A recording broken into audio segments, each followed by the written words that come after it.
tradicional, así como hacíamos antes, que el profesor explica, después le da a los alumnos las lecturas y las tareas, sino que es al revés, ¿verdad? El alumno ya viene empapado de las lecturas, de los desafíos y viene a compartir, a discutir en clase. Noelia, ¿qué te pareció el video? Un poco simpático, ¿verdad? Me sacó un poco de risa, pero Ah, qué bueno. refleja mucho la situación actual, ¿verdad? Porque siempre cuando tenemos este tipo de videos, para empezar, no es la primera vez, porque ya estuve en un posgrado que fue de didáctica y la mayoría de los profesores empezaban con un video corto así, pero siempre hay un mensaje, siempre hay un trasfondo, no es solamente para motivar ni para que no distraiga, siempre hay un mensaje didáctico también, social, académico. Eso es lo que yo puedo rescatar del video, de este video, al menos. Muy bien. ¿Alguien más pudo ver el video? Les queda como interrogante, ¿verdad? Como a través de lo que comentó Noelia, creo que muchos ya van a buscar el video, ¿verdad? Que está al comienzo. Bueno, entonces aquí hay un mensaje de bienvenida al comienzo y bueno, ahí pueden, ¿verdad?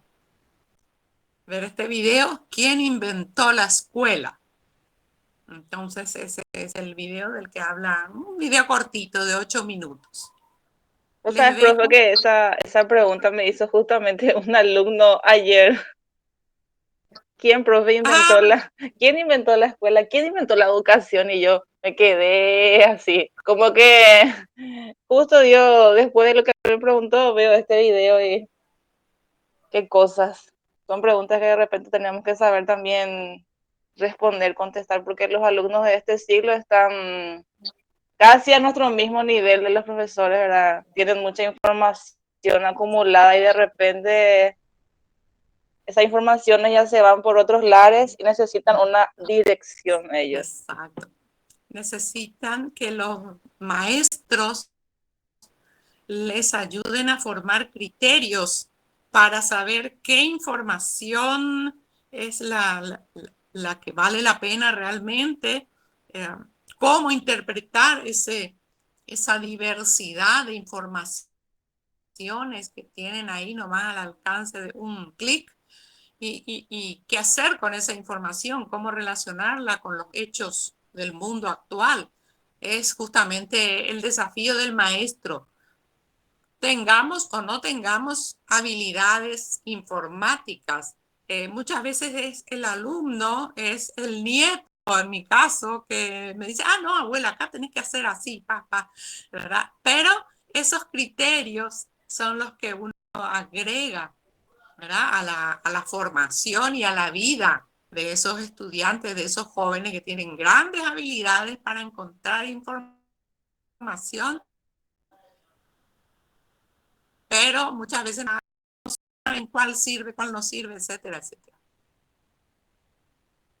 Sí, porque videos de este tipo seguramente hay millones en internet, pero es interesante reflexionar con ellos. Bueno, les dejo ahí para que se les despierte la curiosidad. Hoy no vamos a presentar, sino que sería un motivo más para entrar en el Classroom. Tienen también la guía de estudio, ¿verdad? Que cómo vamos a hacer, eso sí podemos presentar, ¿verdad? A ver si directamente. Sí, sí, perfecto. Bueno, entonces tienen la guía didáctica que contiene todos los elementos para entender qué vamos a hacer en este curso: identificación, presentación, datos de la profesora, metodología, contenido, el cronograma, las actividades para el estudiante, asesoría de apoyo al aprendizaje, la evaluación, que es muy importante tomar en cuenta, ¿verdad? Recomendaciones y bibliografía. Y bueno, aquí tienen entonces los datos de la asignatura. ¿Qué es lo que vamos a estudiar aquí? Bueno, es el estudio del pensamiento pedagógico actual, actual. las principales corrientes que fueron sucediéndose a partir de la edad contemporánea, que identificamos como el punto de arranque finales del siglo XVIII, comienzos del siglo XIX. Ahí arranca la edad contemporánea, se toma como punto de partida la Revolución Francesa, pero también todas las revoluciones que vinieron aquí en América, todo eso indica un cambio en la política, en la educación, en la cultura, en todo, y en la forma de pensar. Entonces, esta materia les brinda la oportunidad de analizar, discutir los fundamentos y las teorías pedagógicas, identificar las corrientes principales, en fin, hacer todo un trabajo reflexivo que es muy necesario, no solamente para la práctica pedagógica, para poder entender la problemática en la que estamos, sino también para el desarrollo de la tesis. Una de las partes importantes de una tesis es justamente el marco teórico. Así es que esta materia les brinda los elementos para que ustedes puedan seleccionar la teoría apropiada y también interpretarla, analizarla, ¿verdad? Y relacionarla con el problema de investigación que ustedes quieran abordar en la tesis. Una breve presentación de la profe, con también los datos de contacto, ¿verdad? Que son importantes, los emails, todo eso. Y bueno, las principales actividades docentes. Mi formación es en ciencias de la educación, en cuanto a que tengo un doctorado y también una maestría en pedagogía y didáctica de la educación superior y universitaria. Y especializaciones en educación en entornos virtuales, que es fundamental hoy en día, y también especialización en desarrollo humano integral. Y mi graduación, ya hace bastante tiempo de eso, fue en arquitectura. Así es que un poco diferente, sin embargo, aportó mucho a mi formación como educadora también, ¿verdad? Que es mi vocación, mi verdadera vocación. Un poco uno elige la carrera cuando es joven por la moda, por otros factores, ¿verdad? Entonces allá por los 18 años elegí estudiar arquitectura y me gustó mucho la carrera, me recibí, trabajé un buen tiempo en eso, pero finalmente la vocación estira de vuelta y bueno, ya hace unos 25 años más o menos que estoy de lleno en la actividad, tanto en la docencia como en la investigación. Y aquí van a ver algo de los libros eh, que tengo publicados y pueden revisar el currículum completo en el PRONI, ¿verdad? El de CONACYT. Soy investigadora en ciencias de la educación en nivel 1. Todavía me queda camino por recorrer, ¿verdad? Y aquí los objetivos. Objetivo, analizar los fundamentos, primeramente, filosóficos, antropológicos y las implicancias en la formación de las corrientes pedagógicas, del pensamiento pedagógico actual. Y siempre vamos a hacer ese análisis con relación a lo que ocurre en nuestra educación paraguaya. No se puede estudiar la teoría como algo que está ya en el mundo teórico ideal, como decía Platón, sino es importante que cuando estudiamos la teoría hagamos esa conexión con lo que nos pasa, con lo que pasa en las aulas en nuestro país o fuera de las aulas, peor todavía, los jóvenes que están fuera de las aulas es una preocupación muy grande. Y eso es lo que vamos a ir haciendo, investigar los avances teóricos sobre todo lo que tenemos publicado hoy en día y que es muy accesible a través de los recursos tecnológicos. Hoy en día no hay excusas en cuanto a no disponer de libros en físico. Si bien tenemos en la Facultad de Filosofía una biblioteca muy linda, muy completa, las bibliotecas a las que accedemos por internet son gigantescas, ¿verdad? Y súper actualizadas. Así es que vamos a practicar eso, cómo utilizar al máximo. Justamente en estos días, CONACYT lanzó nuevamente o relanzó la biblioteca virtual de SICO para investigadores, o sea, para nosotros. Asúmanlo que es para cada uno de ustedes y que tenemos que conectarnos, tenemos que registrarnos y comenzar a utilizar, si es que no lo estamos haciendo ya. Y bueno, distinguir las principales corrientes pedagógicas contemporáneas y su influencia en Paraguay y sobre todo fortalecer el compromiso de cada uno con la investigación y la transformación educativa. Esta es una maestría orientada a la investigación. Entonces, es muy importante, si bien tienen énfasis que pueden elegir, aún si eligen el énfasis en gestión educativa, otro énfasis, igualmente el trasfondo o la orientación principal de este tipo de maestría es justamente la orientación científica. Es decir, ustedes no solamente van a formar las competencias, las habilidades para la gestión educativa, los que elijan ese énfasis, sino también para la investigación sobre la gestión educativa. El CONES diferencia dos tipos y en general en el mundo, ¿verdad? Hay una diferencia entre dos tipos de posgrado. Los posgrados que están orientados a la práctica profesional, adquirir habilidades, adquirir competencias para ciertas prácticas profesionales, esas especializaciones y maestrías tienen énfasis en las prácticas, abarcan mucho más práctica.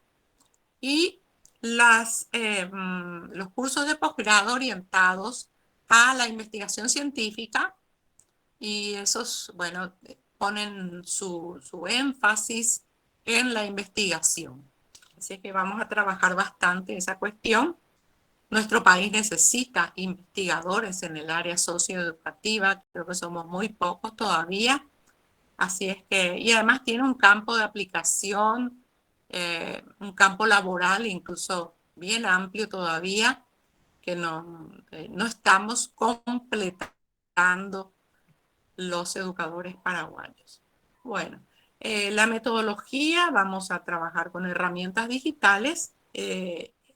Todavía tenemos la vigencia de la resolución 109 del CONES por todo este año y el año que viene no sabemos, todo depende de la situación por todo este año. Los cursos presenciales deben o pueden trabajar de forma virtual con herramientas virtuales. Y nuestra metodología se basa en el diálogo, así que las clases van a ser siempre interactivas. Por más que esté presentando algún tema, ustedes pueden levantar la mano, dar su opinión. Estoy abierta a todas las opiniones y críticas inclusive que quieran hacer, aportes. Hay profesores que se enojan de repente, no, por favor, no interrumpan mi clase.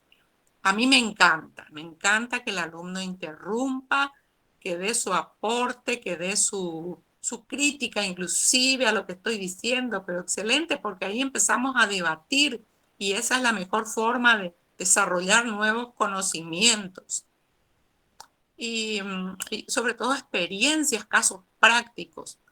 ¿Verdad? En cada tema, entonces de repente, uno conecta, eso significa que estamos conectando con la realidad, la problemática de nuestro país.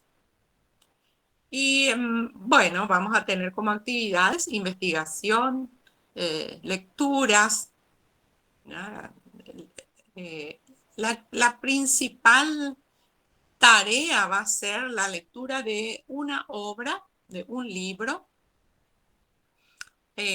uno de los grandes teóricos de la educación. Ustedes pueden elegir de acuerdo a lo que les guste. Pueden hacerlo en físico, buscando en la biblioteca de la Facultad de Filosofía u otra biblioteca que tengan a mano, ¿verdad? Un libro de pedagogía, un libro de alguna que presenta alguna teoría pedagógica, o eh, pueden utilizar las bibliotecas virtuales que están aquí mismo también en el Classroom. Entonces pueden buscar a través de las bibliotecas virtuales y eso vamos a ir practicando los materiales, cómo encontrar los materiales disponibles. Entonces, leer una obra no muy extensa porque el periodo de clases de cada disciplina no es muy largo. Entonces, si es una obra muy extensa, pueden centrarse en un capítulo, por ejemplo, sin problema. ¿Alguna recomendación, profesora? Sí, por supuesto, tenemos al principal pedagogo paraguayo Ramón Ignacio Cardoso. Tenemos otras obras de investigadores más recientes, inclusive hay un libro mío, El pensamiento crítico en la formación profesional, que fue un trabajo de investigación que hicimos con un equipo de la Facultad de Filosofía, justamente. Quiera elegir ese libro, está disponible. Creo que hay todavía para la distribución gratuita, todos pueden retirar su ejemplar en la dirección de investigaciones y en la biblioteca. Y pedimos también que se envíe, creo que estuvieron enviadas las bibliotecas de la Facultad de Filosofía del interior del país. Les muestro, lo tengo por acá.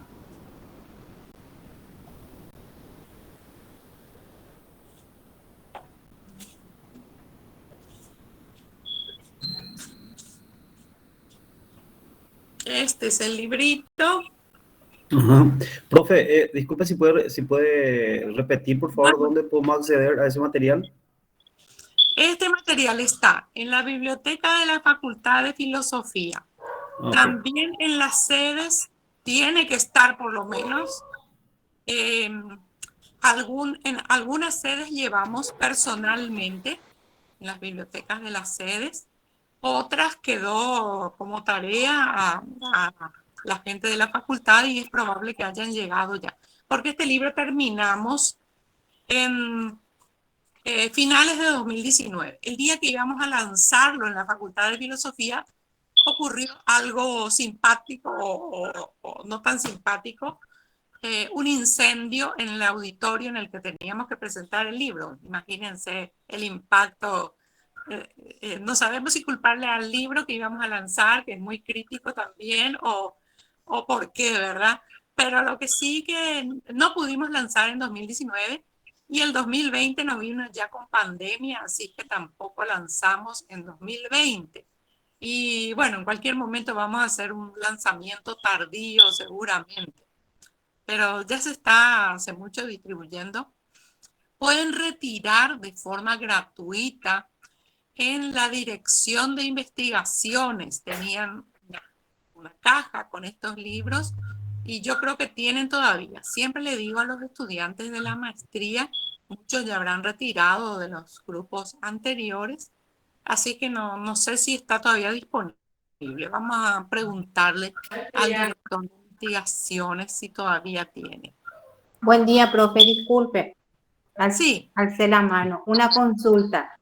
Yo soy sí. Fátima Durán, directora de un centro de formación profesional y me encantaría muchísimo leer tu libro porque realmente la formación profesional en nuestro país está con bastante déficit en el tema de la investigación, en tema de educación al menos. Así que yo anotadísima para poder leer tu libro porque me encantaría muchísimo ahondar mucho más en lo que es formación profesional propiamente dicho.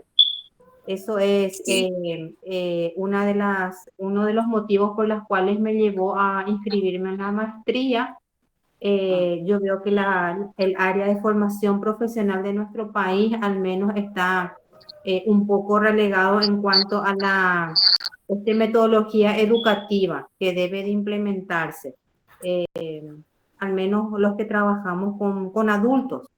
Entonces, Con adultos, sí. sí, entonces me gustaría muchísimo poder acceder al contenido de su libro, profe. Muchísimas gracias. Sí, y también tengo un artículo publicado sobre la educación de jóvenes y adultos, un poco la historia en Paraguay, porque yo comencé en la educación, justamente en la educación para jóvenes y adultos, ¿verdad? Que en ese momento se llamaba alfabetización de adultos, Mm. para los jóvenes ya la educación básica se le llamaba curso acelerado, no sé si se acuerdan. Bueno, sí, soy un poco del viejazo. Eso fue allá por 1972. Y teníamos en ese entonces un centro de educación comunitaria en el Colegio Cristo Rey. Abarcaba alfabetización de adultos y el ciclo básico, primero, segundo y tercer curso. Fui profesora ya en ese centro un tiempo y fue una experiencia muy interesante. Entonces, yo hice un relevamiento y tanto de esa experiencia como otras experiencias en la educación de jóvenes y adultos y publiqué un artículo en una revista de la Universidad de Buenos Aires, pues salió publicado. No sé si coloqué aquí el enlace, pero si no lo coloqué voy a revisar y les envío el enlace. Entonces, sobre esa temática, es un artículo que explica un poco la historia, el proceso que fue desarrollado para llegar a lo que tenemos hoy, ¿verdad? Entonces, de repente puede ser de interés para algunos. Profe Marta, ¿podría repetir el nombre del libro nuevamente? El pensamiento crítico es la En formación profesional. Ok, gracias. Específicamente, este libro desarrolla indicadores para el desarrollo de las habilidades cognitivas del pensamiento crítico en la Facultad de Filosofía de la UNA. O sea, nosotros elaboramos un sistema de indicadores y un test para poder aplicar en las carreras de la Facultad de Filosofía de la Universidad Nacional de Asunción. Y pasamos ese test en los últimos cursos aplicamos, ¿verdad? Con los alumnos de los últimos cursos, cuarto o quinto curso, los que tienen las carreras que tienen quinto curso, tanto aquí en Asunción como también en las sedes del interior visitamos y aplicamos el test. Y la aplicación ¿verdad? Después de haber hecho prueba piloto, todos los procesos que se hacen cuando uno quiere elaborar un instrumento de investigación como este. Y la aplicación dio excelentes resultados. Nos arrojó aplicamos con 310 estudiantes. Y el alfa de Cronbach nos dio 0,86, que es un nivel muy bueno, indica que el instrumento está súper bien. Y bueno, ese instrumento también está disponible de forma gratuita está en el libro y en el libro virtual. Entonces pueden utilizar profesores, investigadores, los que quieran hacer su tesis sobre este tema. Ya hay varias tesis, tanto en la UNA como que han aplicado, como también en otras universidades. Y otros artículos fueron publicados también adaptando el test para otros entornos universitarios. ¿Alguna otra preguntita? Estoy atenta aquí si quieren levantar la mano. Sí, me gustaría empezar con el artículo, profe, si nos pasás el link para Sí, darle una mirada y después vamos a buscar el libro, porque hoy probablemente sí vamos a poder ver eso. Gracias. sí, sí. Sí, hay un artículo también de esta investigación, varios artículos, ¿verdad?, publicados de esta investigación. Uno se publicó en en la revista Perfiles de la UNAM y ya viene más resumidito, ¿verdad? Para el que quiera leer algo más resumido. Siempre un libro es un poquito más largo. Pero lo interesante del libro es que tiene todo, inclusive el test completo como para poder aplicarlo. Entonces, la tarea en esta disciplina, leer un libro de alguna teoría pedagógica que sea de interés para ustedes, ¿verdad? Dentro de la temática en la que están trabajando, que pueda ser el tema de tesis, todo eso, porque entonces ya pueden ir adelantando lecturas para el desarrollo de la tesis. Escribir, en base a esa lectura, escribir una reseña. La reseña es un trabajo académico, científico. Sí, por favor, cuando no estén hablando, pueden apagar el micrófono para que no salgan otros ruidos, ¿verdad? De repente uno siempre tiene algún ruido en la casa y eso altera un poco la comunicación. Bueno, entonces les decía la tarea, escribir una reseña sobre esa lectura, analizando y conectando lo que encontraron en el libro con la realidad educativa paraguaya, alguna cuestión de nuestra realidad, nuestra problemática educativa. Además, las actividades de enseñanza-aprendizaje comprenden el procesamiento de la información, foros de debate, ya van a encontrar, ¿verdad? Foros de debate en el Classroom, ¿verdad? Y este mismo aquí es, en la actividad síncrona, es un foro de debate, de hecho, ¿verdad? Me encanta que participen, que lancen opiniones, críticas, en fin. Y la elaboración de la reseña del libro. Algo que muchas veces no hacemos, y me incluyo, es leer integralmente un libro de pedagogía o de otro tema que nos interese, pero de forma integral. Por eso, en esta materia estoy aplicando esa técnica, digamos, y le paso siempre esa tarea a los estudiantes, porque creo que es muy necesario. Vivimos a las corridas y cuando leemos el resumen del resumen del resumen nomás para un examen o para saber un poco de qué se trata y listo. Pero es súper importante esa lectura, esa reflexión. Sí, Fernando. Hola, profe. Entonces tenemos que elegir un libro para toda la materia del semestre, digamos, o podemos elegir varios libros o un libro por... ¿Cómo funcionaría? Un libro para esta materia, leer, elaborar la reseña escrita y también presentar algo muy cortito. Las dos últimas clases vamos a dedicarlas a las presentaciones, inclusive si son muchos, veo que están 24, sí, alcanzaría bien, algo muy cortito de lo que han leído en el libro, de modo que los compañeros se enganchen también y de repente decidan leer el libro que ustedes comparten aquí en esta materia. Es para esta materia, nada más que para la materia Corrientes del Pensamiento Pedagógico Contemporáneo, que termina,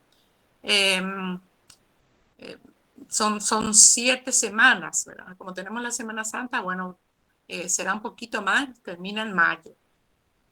Entonces, les recomiendo ya hacer esa búsqueda y esa lectura esta Semana Santa, que van a tener un poquito más de tiempo. Entonces le dedicamos a la Semana Santa todo lo espiritual, pero también un poco lo intelectual, ¿verdad? Y les estaba recomendando los libros de Ramón Indalecio Cardoso, creo que hay en biblioteca, en la Facultad de Filosofía, y algo también van a encontrar en los, digamos, en los portales paraguayos de libros, que también les puse aquí en la bibliografía. Los contenidos, fundamentos filosóficos y antropológicos de la educación contemporánea, los métodos de investigación bibliográfica, cómo encontrar el libro que quiero leer, artículos que quiero leer sobre el tema que me interesa, con recursos informáticos. Eso vamos a dedicarle la próxima clase. Las corrientes de la escuela nueva o pedagogía activa, que fue muy importante en nuestro país, sobre todo por la actividad innovadora que desarrolló Ramón Indalecio Cardoso, el principal exponente de la pedagogía activa. Bueno, en general en América Latina tuvo mucha influencia la pedagogía activa y en nuestro país al máximo, ¿verdad? Con las ideas, las propuestas, los libros y las experiencias desarrolladas por Ramón Indalecio Cardoso.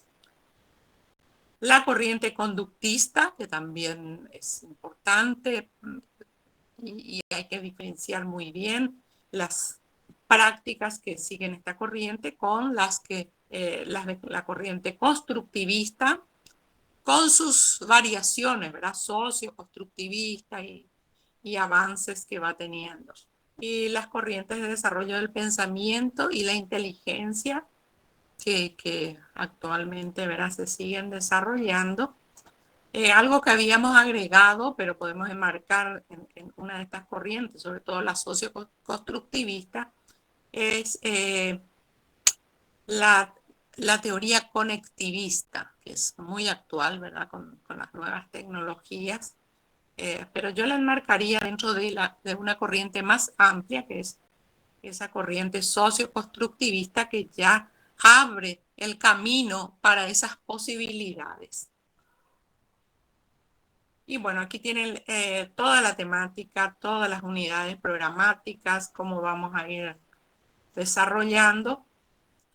Esto ya les dejo para la lectura, para la información, la tienen todas en el Classroom.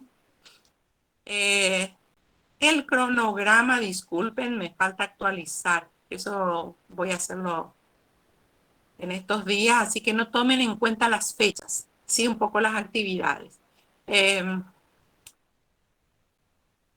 Hay 3 tipos de actividades, ¿verdad? Actividades que son un poco de fijación, actividad de aprendizaje y actividades interactivas, ¿verdad?, que vamos a estar desarrollando. Y bueno, pueden tener asesoría en cualquier momento que necesiten. Pusimos el horario de los sábados, ¿verdad?, por supuesto. Y también podemos estar atentos otros días a través del email, pueden escribirme, hacer las consultas y podemos incluso, si es necesario, establecer, ¿verdad?, alguna llamada directa, ¿verdad?, algo que requiera más comunicación. Profe, yo tengo Sí. una consulta. Con respecto al nombre de este módulo, que es Corriente y Teoría del Pensamiento Contemporáneo, ¿verdad? Específicamente nosotros los docentes tenemos que abocarnos a esas corrientes y teorías que todavía siguen vigentes, pero ya con algún tinte modernizado. Específicamente, ¿qué es nuestra labor al finalizar este módulo? ¿Qué tendríamos que estar incluyendo o planificando o modificando? Sí, al finalizar este módulo, ustedes deberían tener primeramente un conocimiento no muy preciso, a lo mejor todavía, aunque sea la puntita del iceberg, como decimos, ¿verdad?, de las corrientes y teorías pedagógicas actuales. Deberían estar conociendo, ¿verdad?, También deberían tener las habilidades para estar permanentemente buscando y aprendiendo lo que va saliendo nuevo. Ahora, por ejemplo, con la pandemia hubo muchísimas publicaciones sobre la nueva problemática que significa y actualmente ya prácticamente en fase post pandemia, el impacto que tuvo y cómo retomar. Bueno, eso es todo un desafío que los investigadores, los teóricos están desarrollando nuevas ideas. Entonces, eso es permanente. Si uno se queda con el conocimiento de la formación inicial, al poco tiempo es un profesional obsoleto. A mí me sorprendió tanto, yo estudié, como les había comentado, arquitectura de 1970 a en el 78 tuve mi título, hasta el 77, ¿verdad? Entonces, imagínense, después de 20 años, comencé a enseñar en una facultad de arquitectura. Y ahí, bueno, me di cuenta que todo lo que yo había estudiado en la facultad, en ese momento ya era historia de la teoría de la arquitectura, era lo que yo había estudiado. Pero la teoría de la arquitectura y el urbanismo actual ya tenía tantos avances que, bueno, era una oportunidad de estudiar y profundizar de nuevo. Y lo mismo pasa con la educación. Si nos quedamos con lo que aprendimos en la licenciatura, al poco tiempo estamos totalmente desactualizados. Tenemos que seguir avanzando y para eso tenemos que desarrollar las habilidades de búsqueda de información, de evaluación de la información, de interpretación de las nuevas teorías que van surgiendo. Entonces, eso es lo que nos va a permitir desarrollar esas habilidades del pensamiento crítico, justamente que mencionamos en el libro, de modo a seguir siempre actualizados y siempre con la capacidad de adquirir los conocimientos nuevos, nuevísimos que van surgiendo. No sé si respondí, Noelia, o te quedó todavía alguna. Sí, ahora ya entiendo. Justamente complementar cada año, porque cada año cambia el método educativo, las habilidades, las necesidades de los alumnos, más que nada, es muy cambiante. Entonces tenemos que estar, si no es al mismo, tenemos que estar por encima de los niveles que ellos están manejando. Exacto, tenemos que conocer muy bien la realidad, los intereses, las necesidades de nuestros alumnos. Eso es fundamental. Eso pasa, profe y compañeros, con todas las profesiones. Con todas las profesiones pasa eso, ¿verdad? Uno se recibió en tal año, ¿verdad? Y a medida que va pasando los años, uno tiene que estar actualizándose en su misma carrera, en su misma profesión, ¿verdad? Constantemente, más aún si uno se dedica a la docencia. Tiene que estar totalmente actualizado, no puede quedarse con lo que aprendió, ¿verdad? Inicialmente, ¿verdad? Mi carrera es una carrera nueva prácticamente, por decirlo así. Yo soy licenciada en diseño textil e indumentaria. Tengo otra colega, ¿verdad? Que también fue mi alumna, que está también acá en el grupo, que también es de la misma carrera, pero con otro nombre porque es de la Universidad Nacional. Yo me recibí en la universidad privada, la UPAP, que se llama Universidad Politécnica y Artística del Paraguay. Y fui la primera realmente en esa carrera, la primera también que presenté mi tesis, ¿verdad? Y actualmente prácticamente está desfasada, ¿verdad? Pero yo continué capacitándome y haciendo varios cursos para estar actualizada. Más todavía porque estoy en la docencia, ¿verdad? Tengo que estar en una carrera que te obliga a estar actualizada, no puedes quedarte, porque cada año o cada semestre o cada temporada es algo nuevo que tenés que presentar, ¿verdad? Por ejemplo, en diseño, ¿verdad? Y creo que en todas las carreras es así. No, en todas las profesiones y todas las carreras tiene que ser así. Por más que uno no se dedique a la docencia, igual, ¿verdad? Porque tienes que ofrecerle algo nuevo a tu cliente, algo actualizado a tu cliente, si estás en arquitectura o si estás en derecho o si estás en contabilidad, tenés que ofrecerle algo nuevo, no quedarte en lo que está desfasado realmente. Es algo para aportarla. Gracias por escucharme. Sí, así mismo. Entonces, esa habilidad de actualizarnos permanentemente es lo que buscamos desarrollar. Y sí, justamente a mí me sorprendió cuando volví a la enseñanza, como les decía, ya a finales de 1990.